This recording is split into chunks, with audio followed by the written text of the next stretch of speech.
This is the most foul thing I have ever read or seen in my life.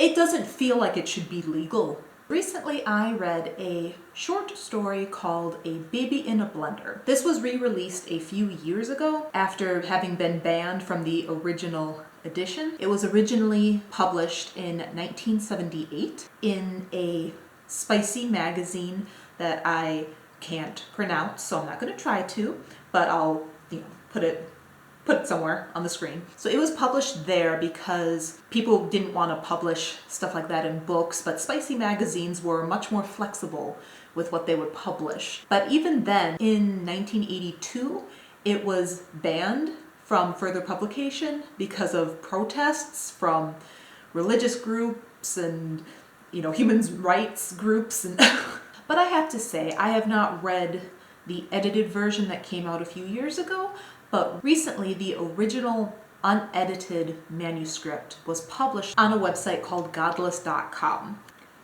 The plot. I don't even know how to tell you the plot. I don't think I can say. I feel like I'm on some kind of list. Like I'm sure I'm on some sort of lists now, just having this on my phone. That's how it feels. I'm not worried about spoilers here because this is seriously, it's 36 pages long. And half of that, well not half of it, but like several pages of that are forward. So this is a pretty short story. A man named Jonah, his sister Rebecca, and their mother. There is an incestual relationship.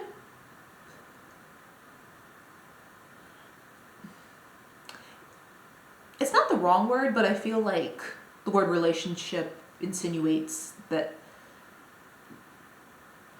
like they're not exclusive. Like they're just hooking up or whatever. I don't know. Jonah is kind of our main character, and let's just put it this way. The incest is the least depraved thing that this man is into. Okay? Let's just put it that way. I'll be honest with you, it is called Baby in a Blender. The first time I heard this title, I thought it was so funny. I thought that was a really funny title. I didn't take it seriously. It just seemed so silly and over the top. This story does have moments of humor in it, but in general, not funny.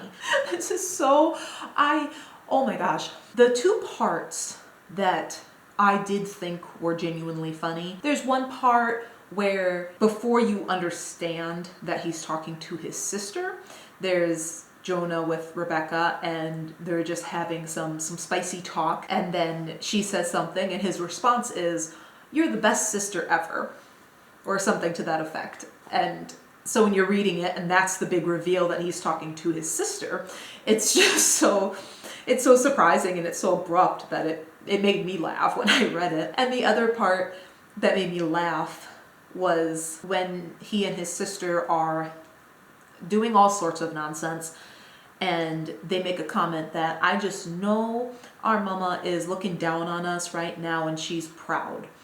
And so obviously insinuating that she's looking down from heaven, but then they look up at the peephole in the ceiling and she is physically looking down at them while they engage in all sorts of activities. So those two parts I thought were genuinely funny.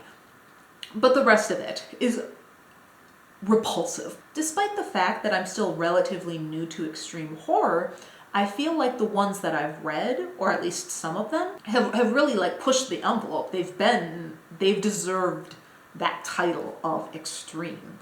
And so this though, this is just like a whole nother level. And I don't really know how to it's just a lot. It's a lot. Do I regret reading it? Despite the fact that I'm pretty sure having this on my phone has put me on some government lists, and honestly, fair enough.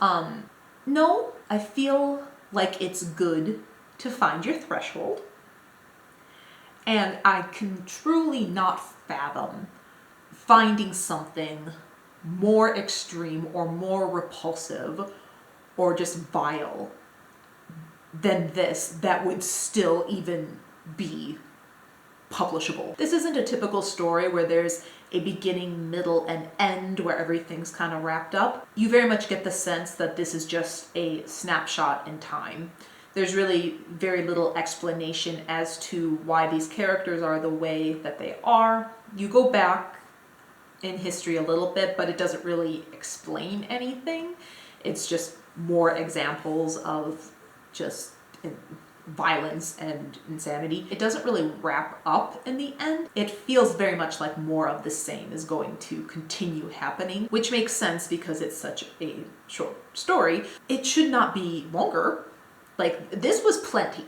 This was plenty of pages. This did not need more pages. This was enough pages of this. I think if it had been longer, even stuff that is as extreme as this, that the reader would become desensitized to it.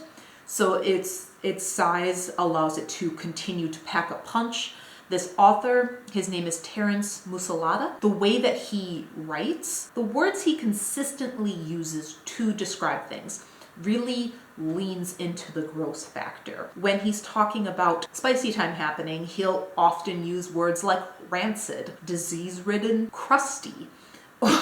He refers to sores and stuff like that. So it's very much leaning into the gross factor where he's consistently describing things that way. And that's just on top of the actual deeds that are happening. The only thing that I can compare this to at all as far as how it made me feel, kind of a Clockwork Orange vibes, if you've ever read or watched that. If the men from A Clockwork Orange had even fewer morals, then, you know, maybe they would be friends. This would be too much even for them, I feel like, if that's a more common frame of reference. I have to say that this author, for him to have this in his head, I can only think that it is a good thing for him to get it out of his head and get it onto paper.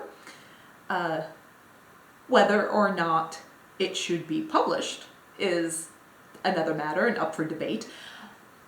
It's kind of complicated reading something like this. Like I said, I don't regret reading it, but I also have the perspective that it comes across as fairly harmless in the grand scheme of things when you have somebody reading it just to be appalled and be like, holy shit, what the fuck? It seems fairly harmless to just be an extreme experience for someone who's never been exposed to something like this before. That being said, I do think this main character, although he is certainly not portrayed to be a hero by any means, I do think he has some qualities that somebody who maybe is not in the right mindset would find admirable. I think that some people would read about him as someone who doesn't put up with any bullshit, fuck everyone else. He does whatever he wants.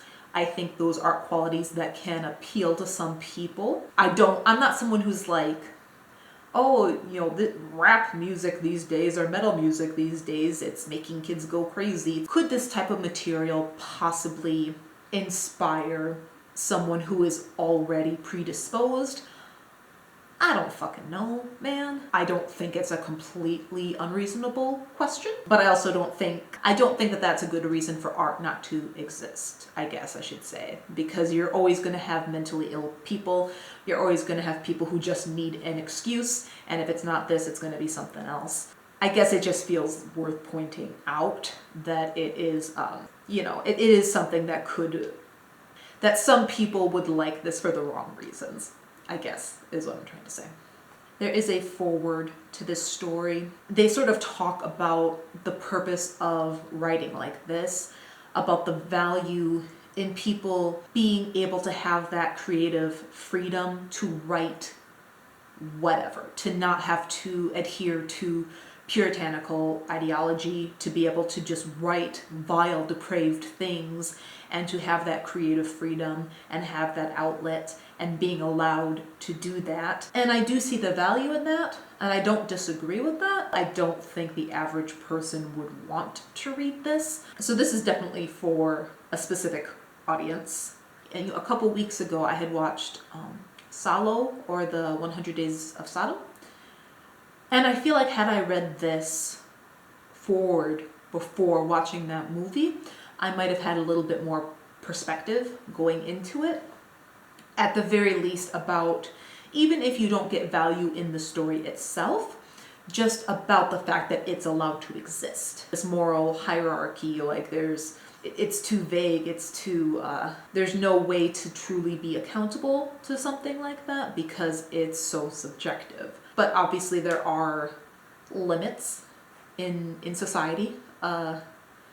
So I don't know how I feel about that. I just, I guess just the fact that I don't regret reading it is somewhat telling. It's just, oh my goodness, if you know, going through this as I'm reading more extreme horror and exposing myself to that, I'm wanting to push my limits, and this definitely accomplished that.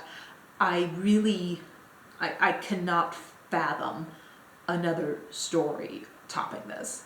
So maybe I'll be pleasantly or unpleasantly surprised, I don't know. But as of right now, this is the foulest, most repulsive thing I have ever laid my eyes on, and I don't regret it. If you're still here, thank you so much for watching. I really do appreciate it. And maybe I'll see you the next time around.